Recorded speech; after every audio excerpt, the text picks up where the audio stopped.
كل إنسان يمر مرحلة بحياته حيكون بها خارج عن إرادته. ممكن أن يمشي بطريق ما مقتنع به وما يحبه، وممكن أن ينجبر على هذا الشيء بسبب الظروف أو الحالة اللي يمر بها. وأبسط شيء طالب الإعدادية من يدخل بصراع المعدل ويريد أن ينقبل بالكلية الفلانية، احتمال دخل هاي الكلية بسبب رغبة الأهل، واحتمال بسبب معدله هو اللي يجبر على هالشيء، واحتمال يكون هالشيء رغبته ويحب هالكلية. واليوم احنا بداخل الحرم الجامعي لكلية الرشيد قسم الصيدلة، حبينا ان نسوي استطلاع ويا الطلاب والدكاترة والمعيدين ونسألهم سؤال، والسؤال هو اذا السنين رجعت بيكم اللي ورا راح تختارون صيدلة لو لا؟ وشنو السبب اللي خلاكم ان تختارون الصيدلة؟ فتابعوا ويانا. شنو السبب اللي خلاك تدخلين صيدلة؟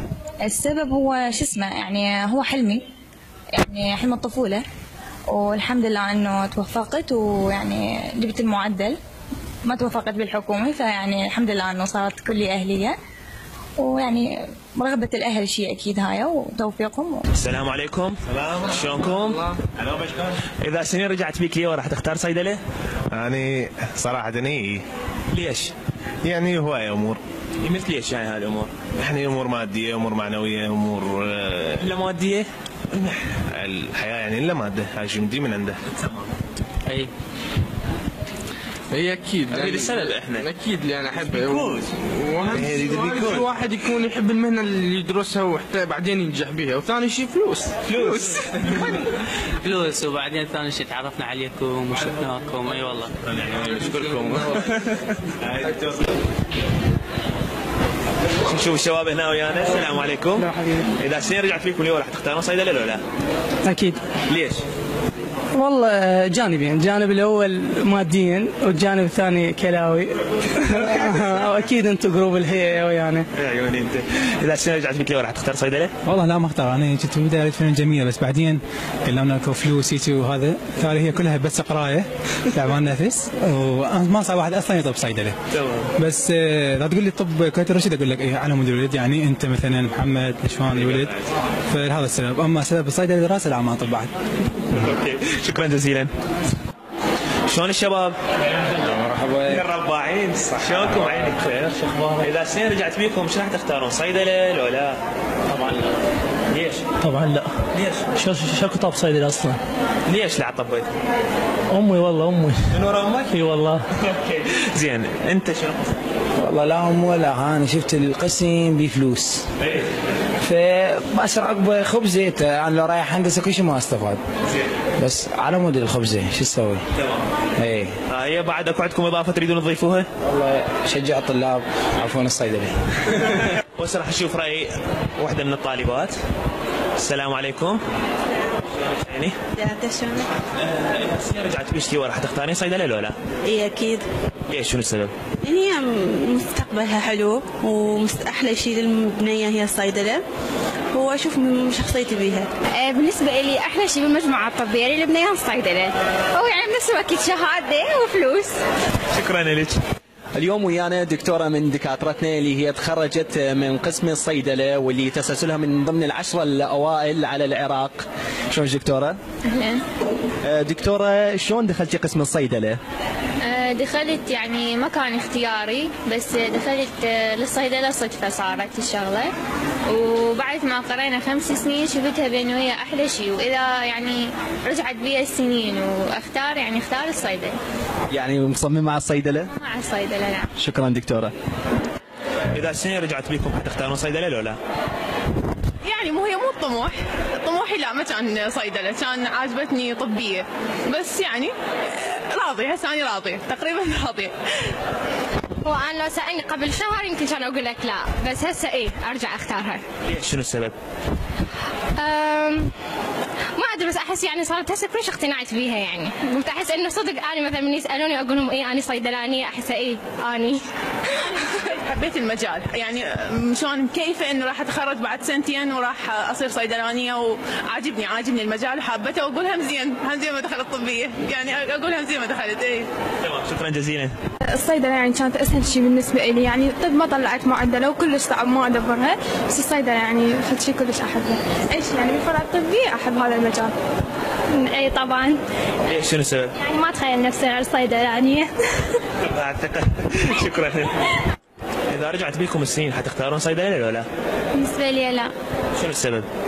متعبة، يعني يعني هي رغبة أهلي، بس كانت يعني رغبتي القسم، فيمكن أبدع بذاك القسم أكثر. سؤال محرج بس يافوت. شنو السبب؟ عدة أسباب. أول شيء فلوس. لا يعني أول سبب إنه على مود أهلي، يعني أبسط شيء إنه أقدمه لهم إنه أفوت فد قسم إنه هم يعني كانوا يتمنون إنه أفوت صيدلة خلاص. والسبب الثاني إنه مهنة إنسانية، بالرغم أكو هواي ناس يعتبروها إنه مو مهنة إنسانية، مجرد تجارة، مجرد يعتبرون الصيدلي بياع، بالرغم إحنا يعني دراستنا اختصاصنا أكثر من اختصاص إنه طب صيدلة بنفس الوقت. فمهنتنا إحنا بيدنا هم حياة الناس، ممكن إنه غلطة يعني تموت إنسان، وبنفس الوقت نقدر نحيي إنسان عن طريق يعني علاجه، فيعني المفروض نفتخر بهاي المهنة. فأفوت.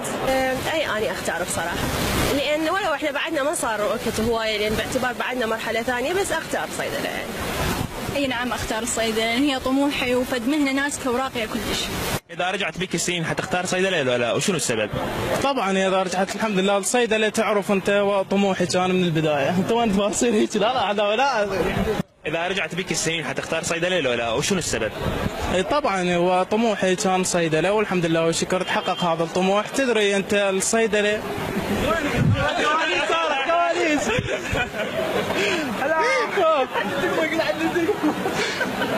لا عقاقير وسموم الليلة بس احنا نجوم، لا عقاقير وسموم.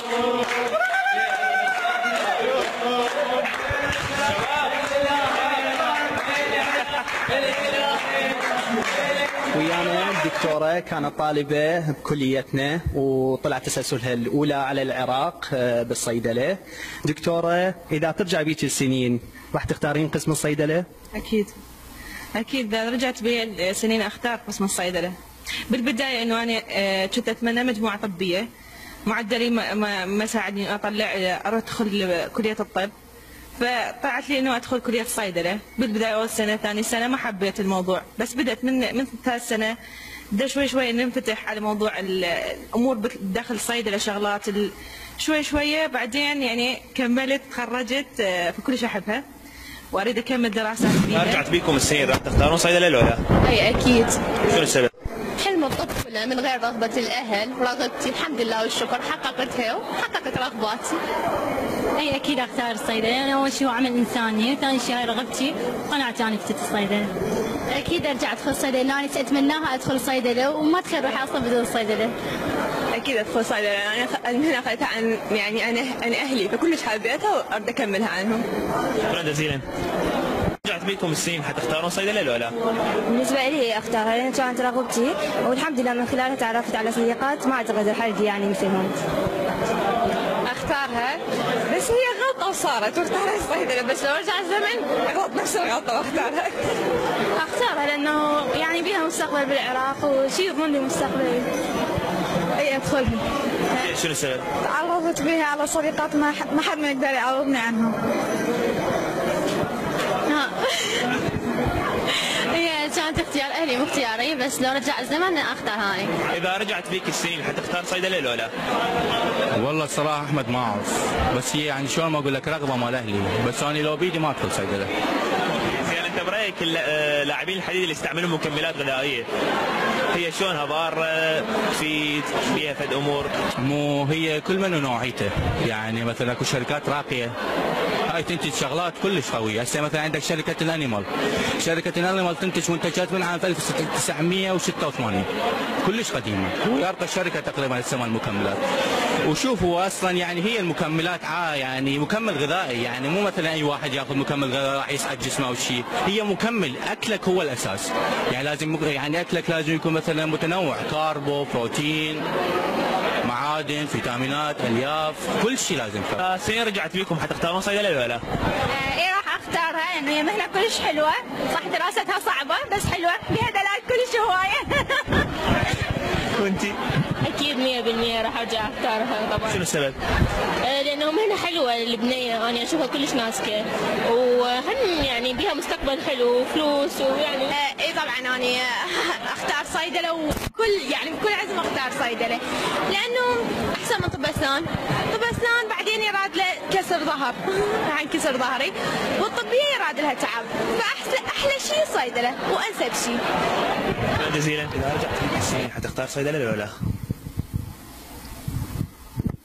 لا دمرونا.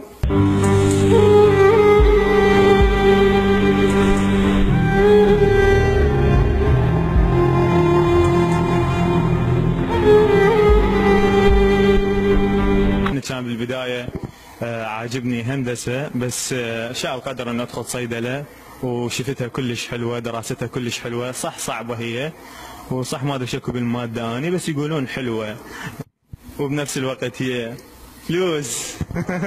إذا رجع بيك الزمن حتختارين صيدلة ولا لا؟ طبعا أكيد. اي طبعا اكيد. والسبب شنو اللي خلاكم تختارون صيدلة؟ يعني هي مهنة حلوة للبنية ومناسبة يعني، وكانت رغبتنا، فإن شاء الله يعني بالمستقبل نكون في شيء يفيد الناس والمجتمع. هي يعني اشوفها انه اقرب شيء شخصي، ويعني مجالاتها حلوه وتفيدنا وتفيد اصلا الناس، يعني هواي ناس يحتاجون الصيدله تقريبا، اشوفها احسن شيء. شكرا لكم. هسه تسالون زملائكم كيف هاي الدوره؟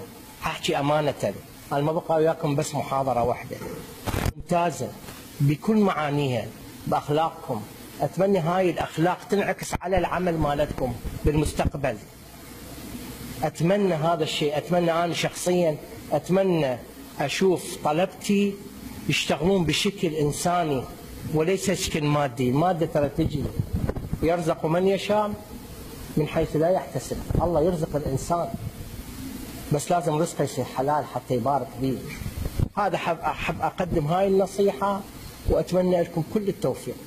شكرا جزيلا. مالك دكتور. السنين رجعت بيكم شو راح تختارون؟